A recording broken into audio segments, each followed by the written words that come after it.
ಗುರು ಶುಭ ದೃಷ್ಟಿಯಿಂದ ಹೊಸ ಕೆಲಸ ಅವಕಾಶಗಳು, ಹೊಸ ಕಾರ್ಯಗಳು, ಹೊಸ ಉದ್ಯಮ ಮಾಡೋರಿಗಾಗಲಿ, ವ್ಯಾಪಾರ ಮಾಡೋರಾಗಲಿ, ಬಿಸ್ನೆಸ್ ಮಾಡೋರಾಗಲಿ, ರಿಯಲ್ ಎಸ್ಟೇಟ್ ಬಿಸ್ನೆಸ್ ಮಾಡೋರಾಗಲಿ ಒಳ್ಳೆ ಅವಕಾಶ ಇದೆ ಮತ್ತು ತುಂಬ ಚೆನ್ನಾಗೂ ಇದೆ.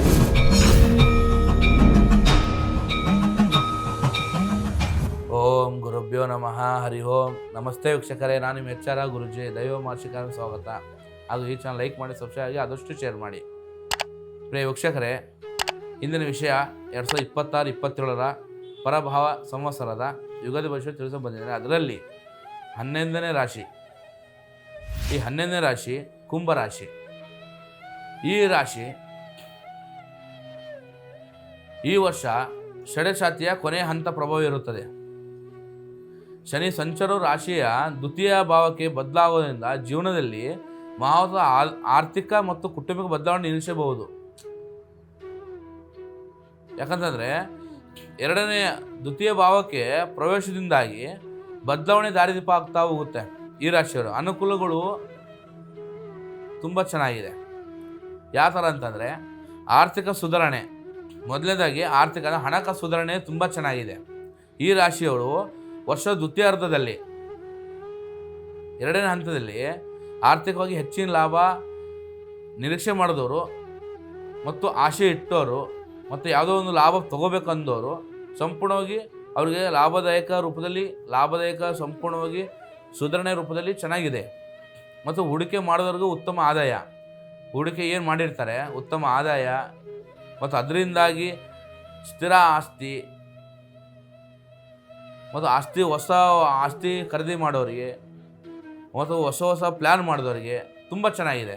ಒಟ್ಟಿನಲ್ಲಿ ಈ ಒಂದು ಅನುಕೂಲ ರೂಪದಲ್ಲಿ ಆರ್ಥಿಕದಲ್ಲಿ ಹಣಕಾಸು ಸುಧಾರಣೆ ತುಂಬ ಚೆನ್ನಾಗಿದೆ. ಮತ್ತು ವೃತ್ತಿಪರ ಯಶಸ್ಸು ಕೂಡ ತುಂಬ ಚೆನ್ನಾಗಿದೆ. ವೃತ್ತಿಪರ ಅಂದರೆ ಉದ್ಯೋಗದಲ್ಲಿ ನಿಮ್ಮ ಶ್ರಮಕ್ಕೆ ತಕ್ಕ ಮನ್ನಣೆ ಸಿಗುವಂಥ ಸಮಯ ಬಂದಿದೆ. ಈಗ ಜೂನ್ ನಂತರ ಗುರು ಶುಭ ದೃಷ್ಟಿಯಿಂದ ಹೊಸ ಕೆಲಸ ಅವಕಾಶಗಳು, ಹೊಸ ಕಾರ್ಯಗಳು, ಹೊಸ ಉದ್ಯಮ ಮಾಡೋರಿಗಾಗಲಿ, ವ್ಯಾಪಾರ ಮಾಡೋರಾಗಲಿ, ಬಿಸ್ನೆಸ್ ಮಾಡೋರಾಗಲಿ, ರಿಯಲ್ ಎಸ್ಟೇಟ್ ಬಿಸ್ನೆಸ್ ಮಾಡೋರಾಗಲಿ ಪ್ರತಿಯೊಬ್ಬರಿಗೂ ಒಳ್ಳೆ ಅವಕಾಶ ಇದೆ ಮತ್ತು ತುಂಬ ಚೆನ್ನಾಗೂ ಇದೆ. ಅವರಿಗೆ ನಷ್ಟಕ್ಕಿಂತ ಲಾಭದಾಯಕ ತುಂಬ ಚೆನ್ನಾಗಿದೆ. 10 ರೂಪಾಯಿ ಆಗೋದ್ರೆ 20 ರೂಪಾಯಿ ಲಾಭ ತೊಗೊತಾರೆ, 50 ರೂಪಾಯಿ 100 ರೂಪಾಯಿ ಲಾಭ ತೊಗೊತಾರೆ. ಅಂಥ ಒಂದು ಸ್ಥಿತಿ ಬರುವಂಥ ಯೋಗ ಇದೆ. ಮತ್ತು ವೈಯಕ್ತಿಕ ಬದಲಾವಣೆಗಳಲ್ಲಿ ಬದಲಾವಣೆ ಆಗುವಂಥ ಚಾನ್ಸಸ್ ಭಾಳ ಇದೆ. ನಿಮ್ಮ ಜ್ಞಾನ ಮತ್ತು ಕೌಶಲ್ಯಗಳ ವೃದ್ಧಿಸಲು ಇದು ಉತ್ತಮ ಅವಕಾಶ. ಯಾಕಂದರೆ ನಿಮ್ಮ ಟ್ಯಾಲೆಂಟು ನಿಮ್ಗೆ ಗೊತ್ತಿರಲ್ಲ, ಅದು ಈಗ ಆ ಚಾನ್ಸ್ ಬಂದಿದೆ. ಸಂಪೂರ್ಣವಾಗಿ 4 ಜನರಿಗೆ ನಿಮ್ಮ ಹೆಸರುವಾಸಿಯಾಗಿ ಇರುವಂಥ ಒಂದು ಸಮಯದಲ್ಲಿ ನಿಮ್ಮ ಟ್ಯಾಲೆಂಟ್ ಎಲ್ಲ ಪ್ರತಿಯೊಂದು ಹೊರ ಬೀಳುವಂಥ ಚಾನ್ಸ್ ಇದೆ. ಆ ಟ್ಯಾಲೆಂಟಿಂದ ನಿಮಗೆ ಸ್ಥಾನ ಸಿಗುತ್ತೆ, ಮರ್ಯಾದೆ ಸಿಗುತ್ತೆ, ಮಾನ ಸಿಗುತ್ತೆ, ಪ್ರತಿಯೊಂದು ಲಾಭ ಆಗ್ತಾ ಹೋಗುತ್ತೆ, ಹಣಕಾಸು ಸುಧಾರಣೆ ಆಗ್ತಾ ಹೋಗುತ್ತೆ. ಮತ್ತು ನಿಮಗೆ ಬೇರೆ ನಿಮಗೆ ಮಾರ್ಗಗಳಿಂದಾಗಿ ಲಾಭ ಆಗ್ತಾ ಹೋಗುತ್ತೆ. ವಿದೇಶ ಪ್ರಯಾಣ ರೂಪದಲ್ಲಾಗಲಿ, ವಿದೇಶ ಎಜುಕೇಷನ್ ರೂಪದಲ್ಲಾಗಲಿ, ವಿದೇಶದಲ್ಲಿ ಕೆಲಸ ಮಾಡೋದಾಗಲಿ ಪ್ರತಿಯೊಂದು ಕೂಡ ಇದು ಸುಗಮವಾಗುವಂಥ ಚಾನ್ಸಸ್ ಭಾಳ. ಇದರಿಂದಾಗಿ ನಿಮಗೆ ಈ ವರ್ಷ ಎಲ್ಲ ರೀತಿ ಅನುಕೂಲಕರ ಯೋಗ ಅಂತ ಹೇಳ್ಬೋದು. ಮತ್ತು ಸಂಬಂಧಗಳಲ್ಲಿ ನಿಮಗೆ ದೀರ್ಘ ಸಮಸ್ಯೆಗಳು ಏನೇ ಇದ್ದರೂ ಕೂಡ,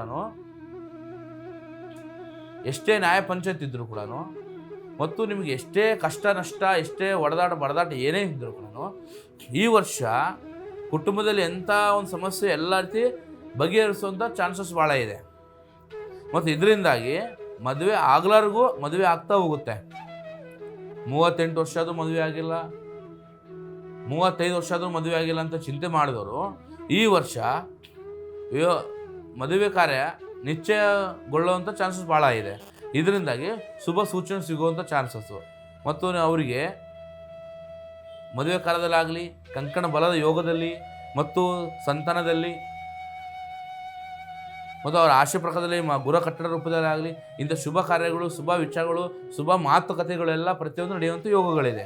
ಈ ಒಂದು ಮೊದಲ ಹಂತ ಆಗಿ 2ನೇ ಹಂತದಲ್ಲಿ ಎಲ್ಲ ಅನುಕೂಲ ಆಗ್ತಾ ಇದ್ದರೂ ಕೂಡ ಅದರಲ್ಲಿ ಸ್ವಲ್ಪ ಅಡೆತಡೆ ಉಂಟಾಗ್ತಾ ಹೋಗುತ್ತೆ. ಯಾವ ಥರ ಅನನುಕೂಲ ರೂಪದಲ್ಲಿ ಷಡಶಾತಿ ಪ್ರಭಾವದಿಂದಾಗಿ ಶನಿ 2ನೇ ಮನೆ ಸಂಚರಿಸಿದಿಂದ ಆರ್ಥಿಕದಲ್ಲಿ ಉಳಿತಾಯ ಮಾಡೋದು ಸವಾಲು ಆಗುವಂಥ ಯೋಗ. ಯಾಕಂದರೆ 2ನೇ ಮನೆಯಲ್ಲಿ ಸಂಚರಿಸ್ತಾನೆ. ಆ ಸಮಯದಲ್ಲಿ ನೀವು ಎಷ್ಟೇ ದುಡಿದಿರ್ತೀರಿ, ಆದರೆ ಉಳಿತಾಯ ಮಾಡೋಕ್ಕಾಗಲ್ಲ. ಉಳಿತಾಯ ಮಾಡಬೇಕಂದ್ರೆ ಅಡೆತಡೆ ಉಂಟಾಗ್ತಾ ಹೋಗುತ್ತೆ. ಒಂದು ಸವಾಲೇ ಅಂತ ಹೇಳ್ಬೋದು, ಚಾಲೆಂಜ್ ಅಂತ ಹೇಳ್ಬೋದು ನಮಗೆ. ಆ ಚಾಲೆಂಜ್ ಮೆಟ್ಟಿ ನಿಂತರೆ ಮಾತ್ರ ಅನಿರೀಕ್ಷಿತವಾಗಿ ಖರ್ಚುಗಳು ಜಾಸ್ತಿ ಆಗ್ತಾ ಹೋಗುತ್ತಂದ್ರೂ ಕೂಡ ತಾವು ಕಟ್ಟುನಿಟ್ಟಾಗಿ ಎಷ್ಟು ಬೇಕಷ್ಟೇ ಖರ್ಚು ಮಾಡಿ, ಎಷ್ಟು ಬೇಕಷ್ಟೇ ವಿಚಾರ ಮಾಡಿದರೆ ಭಾಳ ಅನುಕೂಲ ಆಗ್ತಾ ಹೋಗುತ್ತೆ. ಮತ್ತು ನಿಮ್ಮ ಮನೆತನ ಬಜೆಟ್ ಮೇಲೆ, ನೀವು ಮಾಡುವಂಥ ಬಜೆಟ್ ಮೇಲೆ ಇದು ಪರಿಣಾಮ ಬೀಳಬಾರ್ದು. ಬಿದ್ದರೆ ನಿಮಗೆ ಆರ್ಥಿಕ ಹೊರೆ ಜಾಸ್ತಿ ಆಗ್ತಾ ಹೋಗುತ್ತೆ. ಈ ಆರ್ಥಿಕ ಬಾಧೆಯಿಂದಾಗಿ ನಿಮ್ಮ ಜೀವನದಲ್ಲಿ ಪರಿಣಾಮ ಬಿದ್ದ ಕಾರಣದಿಂದಾಗಿ ನಿಮ್ಮ ಜೀವನದಲ್ಲಿ ಸಂಪೂರ್ಣವಾಗಿ ಏರುಪೇರು, ಅಡೆತಡೆ ಉಂಟಾಗ್ತಾ ಹೋಗುತ್ತೆ. ಆ ಕಾರಣಕ್ಕೆ ಸ್ವಲ್ಪ ನಿಮ್ಮ ಒಂದು ಖರ್ಚು ಮೇಲೆ ನಿಗಾ ಹಿಡಿತ ಹಿಡ್ಕೊಂಡ್ರೆ ಮಾತ್ರವಾಗಿ ಈ ಒಂದು ಸವಾಲನ್ನು ಗೆದ್ದಂಗೆ ಆಗ್ಬಿಡುತ್ತೆ ತಾವು. ಮತ್ತು ಮಾತಿನ ಚಕಮಕಿ, ಈ ನಿಮ್ಮ ಮಾತು ಸಂಪೂರ್ಣವಾಗಿ ಒಬ್ಬರು ಘರ್ಷಣೆ ರೂಪದಲ್ಲಿ, ಒಬ್ಬರು ಜಗಳ ಕಿರಿಕಿರಿಯಿಂದ ಈ ರೂಪದಲ್ಲಿ ನಡೀತಾ ಹೋಗುತ್ತೆ. ಇದರಿಂದಾಗಿ ನಿಮ್ಮ ಮಾತು ನಿಮ್ಮಲ್ಲಿ ಸಂಪೂರ್ಣವಾಗಿ ದೃಢವಾಗಿದ್ದಷ್ಟು ಭಾಳ ಅನುಕೂಲ. ಮಾತು ಯಾವ ಥರ ಆಗ್ತಾ ಹೋದ ಅಂದರೆ, ಮಾತು ಮನೆ ಕೆಡಿಸ್ತು, ತೂತು ಒಲೆ ಕೆಡಿಸ್ತು.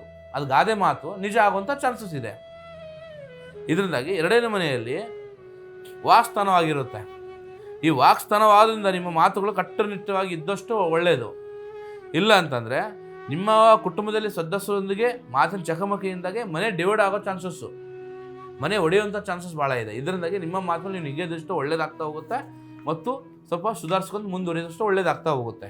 ಮತ್ತು ಸ್ವಲ್ಪ ಆರೋಗ್ಯ ಮೇಲೆ ಒತ್ತಡ ಜಾಸ್ತಿ ಆಗ್ತಾ ಹೋಗುತ್ತೆ. ಮಾನಸಿಕ ಒತ್ತಡದಿಂದಾಗಿ ಸ್ವಲ್ಪ ಕಣ್ಣಿನ ಸಮಸ್ಯೆ ಮತ್ತು ದವಡೆ ಸಮಸ್ಯೆ ಮತ್ತು ಕಾಲು ಉದರ ಬಾಧೆಗಳು, ಈ ಸ್ವಲ್ಪ ಸಣ್ಣ ಪುಟ್ಟ ನೋವಿನಿಂದಾಗಿ ಸೋಮಾರಿತನ ಜಾಸ್ತಿ ಆಗ್ತಾ ಹೋಗುತ್ತೆ. ಸೋಮಾರಿತನ ಬಿಟ್ಟು ದೈಹಿಕವಾಗಿ ಮಾನಸಿಕವಾಗಿ ಚಟುವಟಿಕೆ ಇದ್ದಷ್ಟು ನಿಮ್ಮ ಒಂದು ಯಾವುದೇ ತೊಂದರೆ ಅಡೆತಡೆ ಯಾವುದೇ ಇದ್ದರೂ ಕೂಡ ಎಲ್ಲ ರೀತಿ ಅನುಕೂಲ ಆಗ್ತಾ ಹೋಗುತ್ತೆ. ಮತ್ತು ಕೆಲವು ನಿರ್ಧಾರಗಳಿಂದಾಗಿ ನಿಮ್ಮ ಕೆಲಸದ ಮೇಲೆ ಒತ್ತಡದಿಂದಾಗಿ ವಿಳಂಬ ಕಾರ್ಯ ನಡೀತಾ ಹೋಗುತ್ತೆ. ಯಾವ ಥರಪ್ಪ ಅಂತಂದರೆ, ನೀವು ಯಾವುದೋ ನಿರ್ಧಾರ ಮಾಡಿರ್ತೀರಿ, ಆ ನಿರ್ಧಾರದಿಂದ ಆ ಕೆಲಸ ನಡೆಯೋ ಜಾಗದಲ್ಲಿ ಕೂಡ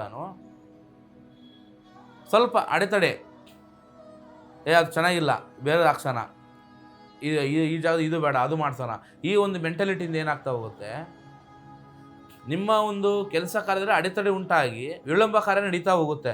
ಈ ವಿಳಂಬದಿಂದಾಗಿ ಖರ್ಚು ವರ್ಷ ಜಾಸ್ತಿ ಆಗ್ತಾ ಹೋಗುತ್ತೆ. ಹಾಗಾಗಿ ಏನೇ ಕೆಲಸ ಮಾಡಿದ್ರು ಕೂಡ ಸ್ವಲ್ಪ ಸುಧಾರಿಸ್ಕೊಂಡು ಜವಾಬ್ದಾರಿತನದಿಂದ 10 ಸಲ ವಿಚಾರ ಮಾಡಿದಷ್ಟು ಒಳ್ಳೆಯದು. ಯಾಕಂದ್ರೆ ರಾಹು ಪ್ರಭಾವದಿಂದಾಗಿ ಕೆಲವು ಪ್ರಮುಖ ಕೆಲಸಗಳಿಂದಾಗಿ ಗೊಂದಲಗೂಡಾಗ್ತಾ ಹೋಗುತ್ತೆ. ಇದರಿಂದಾಗಿ ವಿಳಂಬ ಕಾರ್ಯಗಳು ಕೂಡ ಮುಳುಗಂತೂ ಯೋಗ ಬರುತ್ತಾ ಹೋಗುತ್ತೆ. ಅದಕ್ಕೆ ಯಾವುದೇ ನಿರ್ಧಾರ ಮಾಡಿದರೂ ಕೂಡ, ಯಾವುದೇ ನಿರ್ಧಾರ ತಗೊಳ್ಳೋಕ್ಕಿಂತ ಮೊದಲು ನಿಮ್ಮ ಹಿರಿಯರಿಗೆ ಸ್ವಲ್ಪ ವಿಚಾರ ಮಾಡಿ, ಯೋಚನೆ ಮಾಡಿ, 10 ಸಲ ವಿಚಾರ ಮಾಡಿ ಮುಂದೆ ಹೆಜ್ಜೆ ಇಟ್ಟರೆ ನಿಮಗೆ ಎಲ್ಲ ಲಾಭ ಆಗ್ತಾ ಹೋಗುತ್ತೆ. ನಷ್ಟ ಕೂಡ ತಪ್ಪಿಸ್ಬೋದು. ಆ ದಾರಿಯಿಂದ ನಿಮಗೆ ಲಾಭ ಆಗ್ತಾ ಹೋಗುತ್ತೆ. ಇದು ಬಿಟ್ಟರೆ ಬೇರೆ ಯಾವ ಸಮಸ್ಯೆ ಇಲ್ಲ. ಮತ್ತು ಈ ರಾಶಿಯವರು ಆದಷ್ಟು 70 ಭಾಗದಷ್ಟು ತುಂಬ ಚೆನ್ನಾಗಿದೆ, 30 ಭಾಗದಷ್ಟು ಮಾಮೂಲಿ ಏರುಪೇರು ಕಾಣ್ತಾ ಇದೆ. ಇದು ಬಿಟ್ಟರೆ ಯಾವ್ದು ಸಮಸ್ಯೆಗಳಿಲ್ಲ, ಯಾವ ತೊಂದರೆಗಳಿಲ್ಲ.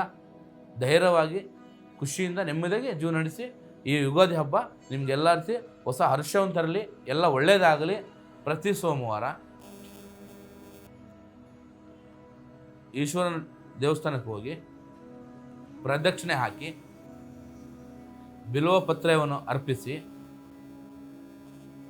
ನಿಮ್ಮ ಮನ ಇಚ್ಛೆಯಿಂದಾಗಿ ಬೇಡಿಕೊಂಡು ಕೈ ಮುಗಿದು ಬನ್ನಿ. ಬಹಳ ಒಳ್ಳೆಯದಾಗ್ತಾ ಹೋಗುತ್ತೆ. ಮತ್ತು ಹೆಚ್ಚಿನ ಮಾಹಿತಿಗೆ, ಹೆಚ್ಚಿನ ವಿವರಗೋಸ್ಕರ ನಮ್ಮ ಸಂಪರ್ಕಿಸಿ. ದೇವರು ಒಳ್ಳೇದು ಮಾಡಲಿ. ಸರಿಯಾದ ಸುಖ ಭವಂತ. ಒಳ್ಳೆಯದಾಗಲಿ ವೀಕ್ಷಕರೇ.